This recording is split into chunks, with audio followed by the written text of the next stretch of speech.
अस्सलाम वालेकुम दोस्तों। शहनशाह भिटाई ॻोठ साईं जे बैत जी बैत बयान कंदासीं। सूफ़ी ला कूफ़ी कोन भांइस केर, मंझौं मंझिड़े क़दर नाहेस केर। शहनशाह भिटाई ॻोठ साईं फरमाए, जनी साणस वेर थे वारू तंजो। हाणे इन बैत जी वज़ाहत कंदासीं दोस्तो। असां नफ़्सी ॻाल्हि हिन बैत जी छा वज़ाहत करे सघंदासीं। वरी बि शहनशाह भिटाई साहब समंदर असां गदागर साईं खां गदा कयूं था वज़ाहत जी। सूफ़ी ला कूफ़ी, ला जी माना अरबी में आहे न, याने कि सूफ़ी नाहे कूफ़ी।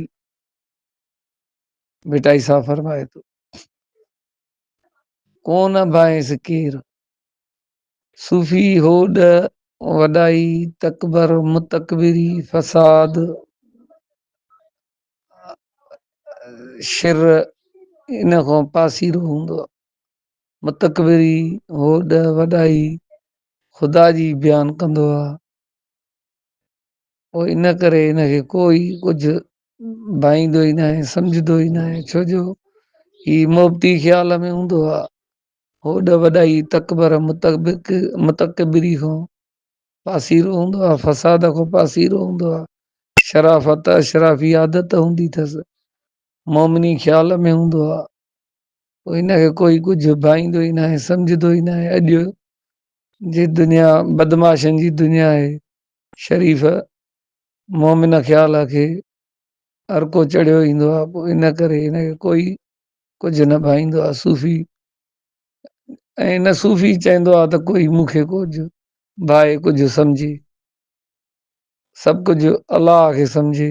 ताक़तवर मुतकबर मान वारो शान वारो ख़ालिक वहदहू ला शरीक लहू, ख़ुदा खे ई सम्झे, ख़ुदा ई आहे। मंझों मंझिड़े पधर नाहेसि पेर, याने कि क़त्ल ऐं नफ़्स ख़ुदा पाक जो क़ुरान पाक में हुकुम आहे त जिहाद कयो नफ़्स सां, क़त्ल ऐं नफ़्स खे क़त्ल कयो। सूफ़ी क़त्ल ऐं नफ़्स पंहिंजो मंझों ई पाण सां जंग कंदो आहे, पंहिंजे वजूदी वेड़ कंदो आहे। क़त्ल सां नफ़्स सां नफ़्स खे क़त्ल कंदो आहे। सूफ़ी पंहिंजो पाण सां जिहाद कंदो आहे, पंहिंजे नफ़्स सां जिहाद कंदो आहे। पधर नाहेसि पेर, यानी कि इहा ॻाल्हि ज़ाहिर ई न कंदो आहे, लिकी मख़फ़ी इबादत कंदो आहे। इन करे ज़ाहिरी इबादत न कंदो आहे, हिनखे ज़ाहिर करण जी ज़रूरत ई न आहे। ख़ुफ़िया ॾिसण वारो ॾिसेसि थो, बाक़ी ॿिए खे ॾेखारण जी ज़रूरत कहिड़ी आहे।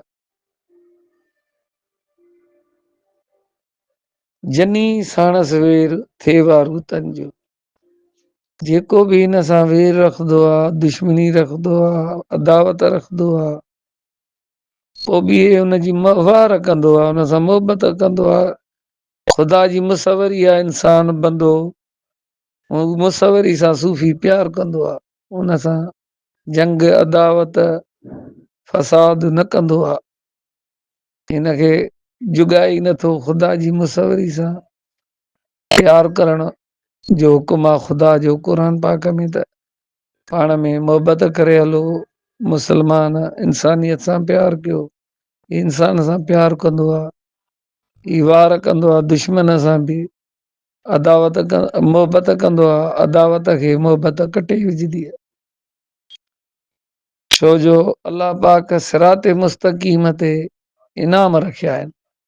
हेदिन सिरातल मुस्तक़ीम, उन्हनि जी वाट ते हलाए जंहिं ते तुंहिंजा इनाम रखियल आहिनि, उन्हनि जी वाट ते न जंहिं ते तुंहिंजो ॾमर मढ़ियल आहे।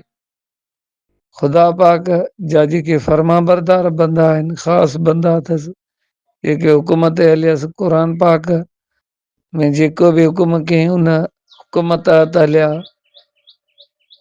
सिरात मुस्तक़ीम ते हलिया त ख़ुदा पाक इनामात उन्हनि खे ॾिना, इनामात विराया। नबूअत इनाम, असाबत इनाम, इमामत इनाम, ओलियाइप इनाम। ला ख़ौफ इन औलिया अल्लाह ला ख़ौफ अलैहिम वला हुम यहज़नून। न उन्हनि खे ख़ुदा खां सवा कंहिंजो ख़ौफ़ आ न ग़म आ। ख़ुदा पाक उन्हनि खे इनाम ॾिना लाख़ौफ़ी जा, बेग़मी जा, जेके सिरात मुस्तक़ीम ते हलिया। जंहिं बि ख़ुदा पाक जी क़ुर पाक जी फर्मा बरदारी कई त उन्हनि खे इनामातनि सां नवाज़े। अञा बि फर्मा बरदार ॾिसो पुट केतिरो वणंदो आ। नौकर हुजे, बचो हुजे, शागिर्द हुजे त उनजी वाह रखंदो आ। ख़ुदा पाक अञा बि हुकुम कयो क़ुर पाक में त जेको बि मुंहिंजे वलीअनि सां जंग कंदो आउं ख़ुदा उन सां ऐलाने जंग कयां थो। उन सां आउं जंग कंदुसि, आउं ऐलान कयां थो। छो जो फर्मा बरदार बंदो अथसि न, फर्मा बरदार बंदे सां प्यारो लॻदो आ। उन जे वारो चए थो त मां विढ़ंदुमि, मां जंग कंदुमि। एतिरा त प्यारा अथसि ख़ासि अंबिया इब्राहिम अलैहिस्सलाम सां ख़ासि हुकुम ते हलियुसि। उनखे ॾिसो बाहि बि न साड़ियो। केतिरा बि वस कयऊं आड़ा, अलाए केतिरा हज़ार फुट आड़ा, 5000 फुट आड़ा में बि बाहि खे हुकुम कयईं मुंहिंजो इब्राहिम खे तओ बि न अचे गुलाब जी गुल थी ॿिहिजाए। त एतिरो फर्मा बरदार जो ख़ुदा वटि इज़त आ। ख़ुदा पाक वटि एतिरी ख़ुदा पाक बि हुन सां मोहबत कंदो आ, उनजी मालिकी कंदो आ, हुन सां वारसी कंदो आ। इहा आहे सूफ़ी लाकूफ़ी। कोन भांइसि केर मुंहिंजो ई मंझि विढ़े पधर नाहेसि पेर। जनी साणसि वेर थिए वारू तंजो। इहा आहे वज़ात इन बैत जी भिटाई साहिब जी। असां नफ़सी ॻाल्हि समंदर जी छा वज़ात कंदासीं वरी बि। जेको हालड़ो हुयो साईं खां निगाह करम वठी वज़ात कईसीं। अस्सलाम वालेकुम वरहमतुल्लाह। हक़ मौजूद सदा मौजूद।